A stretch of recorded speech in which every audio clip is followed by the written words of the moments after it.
নমস্কার। আরেকটি নতুন ভিডিওতে তোমাদের সবাইকে আরেকবার স্বাগত। তো আজকে আমরা আলোচনা করব একদিকে এসএসসি রয়েছে, একদিকে পিএসসি রয়েছে, একদিকে এমএসসি রয়েছে, তার সাথে সাথে আপার প্রাইমারি। ঠিক কোন প্রিপারেশনটাকে আমাদের তুলনামূলকভাবে আগে নেওয়া উচিত? কারণ আমি মনে করি এই জায়গাটাতে অনেকেরই কনফিউশন রয়েছে, অনেক স্টুডেন্টেরই কনফিউশন রয়েছে, ফলে তারা কোনো দিকেই এগোতে পারছে না।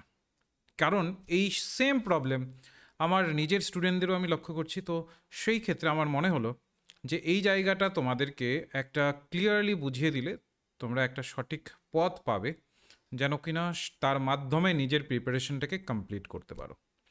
এবার বর্তমানে সিনারিওটাকে একটু বোঝো। সদ্য সদ্য জাস্ট এসএলএসটি 5-এর কাউন্সিলিং শুরু হয়েছে বা হবে। যতদিনে তোমরা হয়তো বা ভিডিওটি দেখছো অনেকেই, ততদিনে হয়তো বা কাউন্সেলিং হয়ে গেছে কিছু কিছু বিষয়ের। তার সাথে সাথে 11-12 কমপ্লিটেড হয়েছে, 9-10-এরও যতদূর সম্ভব শোনা যাচ্ছে যে খুব তাড়াতাড়ি ইন্টারভিউ হবে। সেপ্টেম্বরের মধ্যে একটা ইন্টারভিউয়ের কৌশল শুরু হয়ে যাবে এবং হয়তো বা দেখা যাবে এই বছরের শেষ হতে হতে নভেম্বর ডিসেম্বরের মধ্যে একটা নিয়োগের স্পষ্ট জায়গা আমরা লক্ষ্য করতে পারবো। এবার অনেকেই এর নেগেটিভ কিছু কথা বলবে হয়তো বা কমেন্ট সেকশনে, বা অনেকেই অনেক জায়গাতে নেগেটিভ কিছু বলবে, স্যার আপনি কোথা থেকে খোঁজ পেলেন বা কী ধরনের জায়গা পেলেন। তো প্রথমেই বলে রাখি, আমি যা যা বলবো সম্পূর্ণটাই আমার ব্যক্তিগত একটা ধারণার প্রেক্ষিতে। এতদিন ধরে আমি যেভাবে বিষয়গুলোকে অ্যানালাইসিস করেছি, যেইভাবে মনে হয়েছে, যারা যারা টিচিং প্রফেশনের সাথে যুক্ত হতে চাও তাদের উদ্দেশ্যেই এই ভিডিওটি বানানো। ঠিক আছে? সুতরাং অন্যরা যারা আছো, যারা সবসময় একটা নেগেটিভিটি নিয়ে মনে চলছো, তাদের জন্য কিন্তু এই ভিডিও নয়। যে হবে না বা পরীক্ষা হবেই না, হ্যাঁ, আপনি কিভাবে বলতে পারেন হবে? অনেক ক্ষেত্রে এর আগেও একটা ভিডিও বানিয়েছেন, সেখানে সেমভাবে অনেকেই বলেছিলে। তো তাদের জন্য নয়, এটা জাস্ট আমি তাদের জন্যই বানাচ্ছি যারা কিনা এই প্রিপারেশনটাকে তারা নিজেদের জীবনের স্বপ্ন হিসাবে ধরেই নিয়েছে টিচিং প্রফেশনকে। সুতরাং এই পরীক্ষাগুলোর বাইরে তো তাকে আর তাহলে এই পরীক্ষাগুলোর বাইরে সে আর অন্যান্য পরীক্ষাগুলোতে যেতে চাইছে না, যেহেতু টিচিং প্রফেশনটাকেই সে গুরুত্ব দিয়েছে। তাহলে তাদের জন্য এটা একটা দীর্ঘমেয়াদী পরিকল্পনা এটা। ঠিক আছে? জাস্ট আজকেই ফর্ম ফিল আপ শুরু হয়ে যাবে, আজকের থেকে পড়া শুরু করব, এটার জন্য কিন্তু এই ভিডিও নয়। এটা আগেই ক্লিয়ার করে নেওয়া ভালো। কারণ মাঝে অনেকেরই হয়তো বা মনে হতে পারে যে সম্পূর্ণ ভিডিওতে জাস্ট এটাই বলা হলো যে কবে কি হবে না হবে, কারণ ওটাই ভিডিওর উদ্দেশ্য। আমি একটা সঠিক পথ দেখাতে চাইছি, জানো কি না? প্রিপারেশনটাকে মিনিমাম শুরুটা তো করো। দেখা গেল প্রিপারেশনই নেই, অথচ তুমি বিভিন্ন ফেসবুক ইউটিউবের পোস্টে শুধু পরীক্ষা নেই বলে তুমি পোস্ট করছো বা কমেন্ট করছো, কিন্তু তোমার প্রিপারেশনটাই বেসটাই নেই। তো বেসটাকে আগে আমাদের তৈরি করতে হবে। সে পরীক্ষা হবেই, ধিমি আঁচে বা একটা ধীরে আঁচের মধ্যে করতে হবে। দেখবে সবসময় একটা লক্ষ্য করবে, খাবারের টেস্ট সেটাতেই ভালো পাওয়া যায় যেটাতে ধীরে ধীরে ধীরে ধীরে সেই খাবারটাকে তৈরি করা হয়েছে। দ্রুততার সাথে যদি কিছু করতে যাও পুরে ছাই হয়ে যায়, তাই না? তো তেমনি হচ্ছে আমাদের পড়াশুনোর জায়গাটাকে ধীরে ধীরে নিজের যাবতীয় জীবনের কাজকে কম করার সাথে সাথে, কেউ হাউস ওয়াইফ, কেউ হয়তো বা কোনো প্রাইভেট সেক্টরে জব করছো, কেউ গভর্নমেন্ট সেক্টরেও হয়তো বা জব করছো কোনো একটা বিশেষ অংশে। তো তার পাশাপাশি কীভাবে প্রিপারেশনটা অব্যাহত রাখবে, যেন কি না যখন পরীক্ষার সময়কালটা আসবে তখন যেন তুমি একদম অবাক না হয়ে যাও যে আমার কিচ্ছু প্রিপারেশন নেই, এখন আমি পরীক্ষা কিভাবে দেবো। তো সেই জায়গাটাকে একটু ফলো করব আমরা। ওকে, সেই জায়গাটা ধরার জন্যই কিন্তু সম্পূর্ণ ভিডিও। দেখো এখানে কি বলেছে, যদি আমরা লক্ষ্য করি, এই যে এসএসসি পিএসসি এমএসসি টেট, এই সব কিছু ধারাবাহিকতাকে দেখো। দেখো এসএসসি লক্ষ্য করো, কাউন্সিলিংয়ের একটা সূত্রপাত হবে, 9-10-এর এখনো পর্যন্ত ইন্টারভিউ হয়নি, তো ধরা যাচ্ছে এই বছরের মধ্যে ওই পার্টটা এসএসসি যেটা এসএলএসটি 2 আছে এই পার্টটা হয়তো কমপ্লিটেড হবে। তার জন্য অবশ্যই ডিসেম্বর পর্যন্ত সময় দরকার হবেই। এটা আমরা যাই করি না কেন এই সময়টা দরকার হবে, এইটুকু আমরা এনশিওর করতে পারি। তারপরে আমাদের মাননীয় মুখ্যমন্ত্রী 38,000-এর একটা কিন্তু ভ্যাকান্সির কথা বলেছেন। যতদূর এখনও পর্যন্ত বোঝা যাচ্ছে সেটা একটা নতুন ভ্যাকান্সি।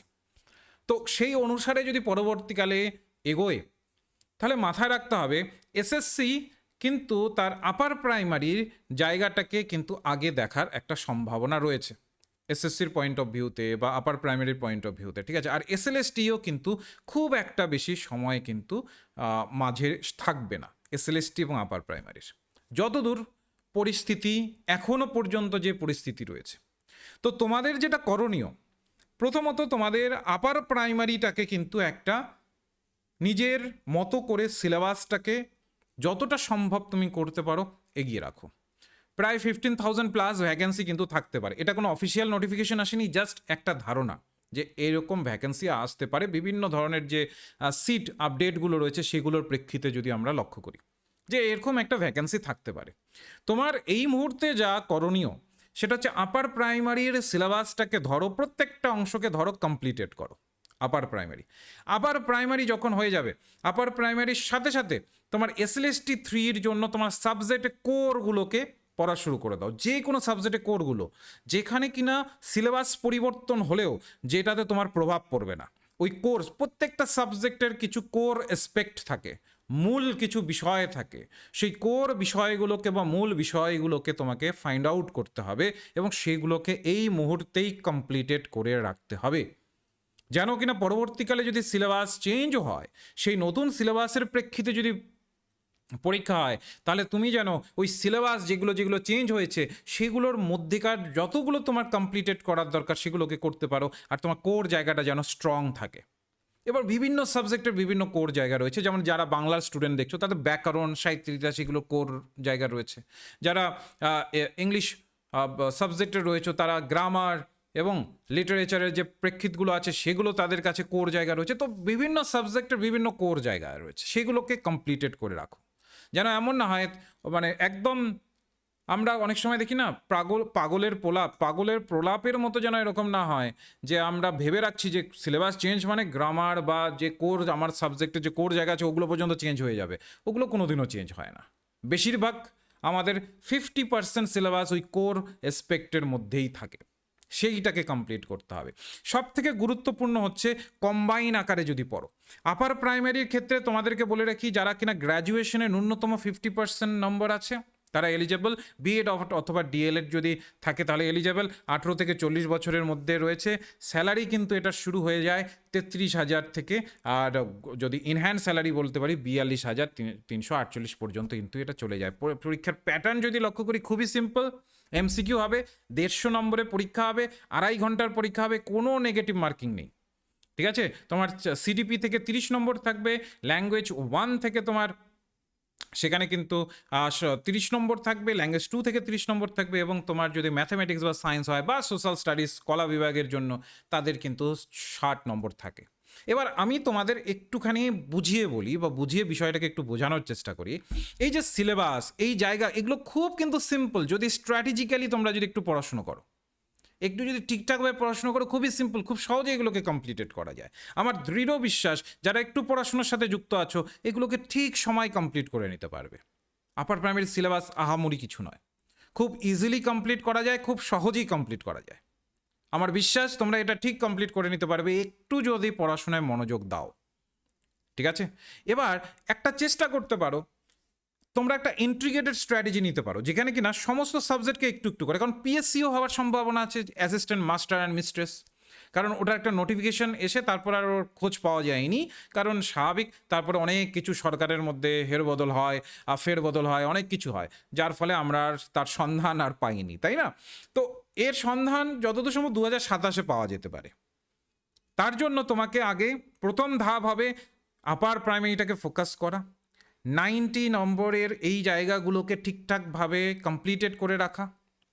দ্বিতীয় ধাপ হবে কোর সাবজেক্ট, তোমার যেটা সাবজেক্ট সেটার উপরে ফোকাস করো, সেটার উপরে তুমি আপার প্রাইমারির সাথে সাথে সেটাকেও পড়া শুরু করো, যেটা কিনা তুমি এসএলএসটি দেবে যে সাবজেক্টের উপরে। তারপরের ধাপ হবে যখন এই দুটোকে তুমি একটু টেনে আনবে, তারপর পিএসসিটাকে শুরু করো। এবার আমি অনেকেই বলবে যে স্যার পিএসসি তো সম্ভাবনা বেশি, তাহলে পিএসসিটাতে কেন এত জোর কম দিচ্ছেন স্যার? পিএসসির জন্য জোর এর জন্যই কম দিচ্ছি কারণ পিএসসির ক্ষেত্রে সিট সংখ্যা খুবই লিমিটেড থাকে। অনেক ক্ষেত্রেই যারা কিনা এমন রয়েছে, যারা কিনা কোনো একটা প্রাইভেট অর্গানাইজেশনে কাজ করছো, বা অনেকেই আছো যারা কিনা কোনো একটা সেপারেট একটা প্রতিষ্ঠানে কাজ করছো, তাদের পক্ষে পিএসসিটা কোয়ালিফাই করা একটু কষ্টসাধ্য হয়ে যায়। আমি বলবো না যে একদম পারবেই না, কিন্তু হ্যাঁ একটু কষ্টসাধ্য হয়। ফলে সব কিছুকে ব্যালেন্স করে পাশ করা একটু প্রবলেমেটিক হয়ে যায়। তো তারা কিন্তু এই জায়গাগুলোকে ফোকাস করতে পারো, আপার প্রাইমারি আর এসএলএসটি। তাহলে আমি যে এখানে আমি কিছু এসএলএসটির বইয়ের নামও দিয়েছি, যারা যারা ইচ্ছুক রয়েছে এটা পড়তে পারো, নয়তো বা কমেন্ট সেকশনে লিখে আমাকে জানাতে পারো যে কোন বা বইগুলোকে এসএলএসটির জন্য দেখবে বা আপার প্রাইমারির জন্য দেখবে। যার যেটা প্রায়োরিটি রয়েছে আমাকে কমেন্ট সেকশনে জানাবে, আমি সেই অনুসারে একটা সেপারেট তোমাদের কিন্তু ভিডিও করে দেবো। আমি যেটা তোমাদের বলতে চাইছি সেটা হচ্ছে, পরীক্ষার ধাপটাকে আশা করি তোমাদের আমি একটু ক্লিয়ার করতে পেরেছি। আপার প্রাইমারির একটা চূড়ান্ত সম্ভাবনা রয়েছে, তারপরে রয়েছে একটা এসএলএসটি 3 এর, তারপরে হয়তোবা পিএসসিরও একটা সাথে সাথে একটা নোটিফিকেশন আসার সম্ভাবনা রয়েছে। ঠিক আছে, এই যে পরীক্ষার এই যে জোন একটা তুমি পাবে, এইটা যেন এমন না হয় যে হাতছাড়া হয়ে যায়, মানে কি পড়বে আর কি ছাড়বে তখন এসে যেন তোমার মনে না হয় যে এটা পড়বো নাকি ওটা পড়বো।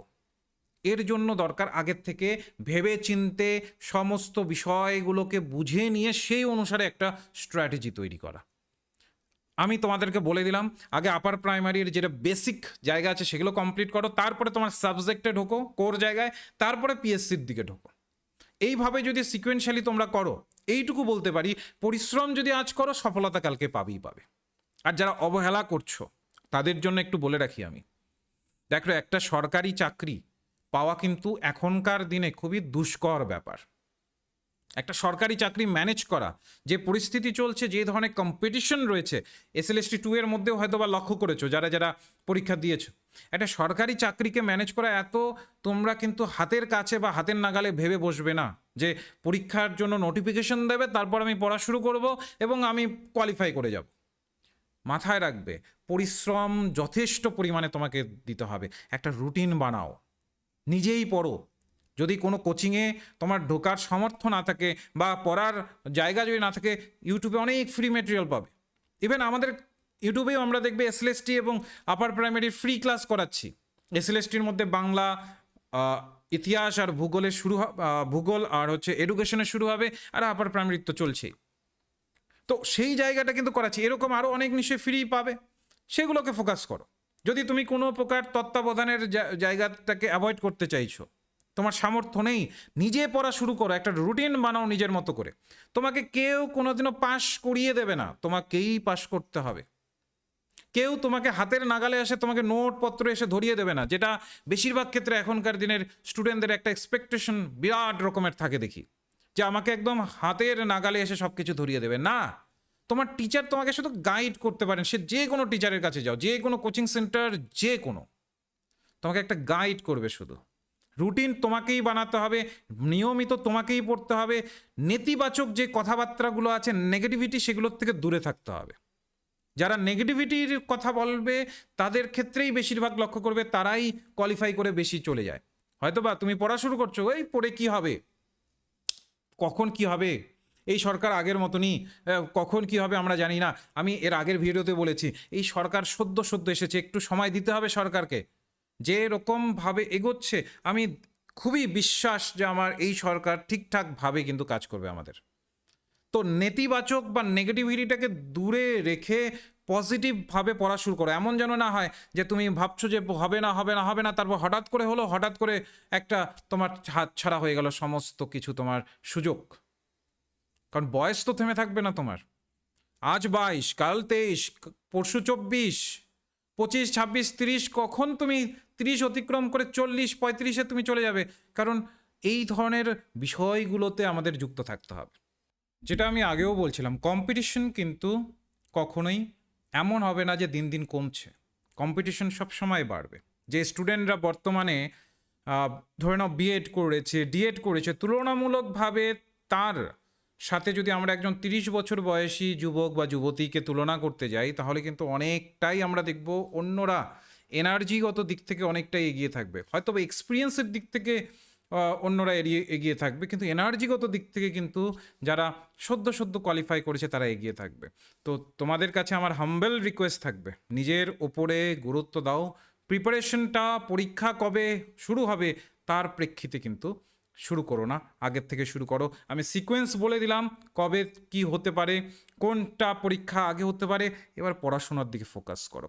আর যদি তোমার ফ্রি ক্লাসেসের দরকার হয়, আমাদের হোয়াটসঅ্যাপ গ্রুপ আছে আপার প্রাইমারির, দেখবে ডেসক্রিপশন বক্সের রয়েছে, এবং এসএলএসটিরও ডেসক্রিপশন বক্সে পেয়ে যাবে, নয়তো বা কমেন্ট সেকশনে পেয়ে যাবে।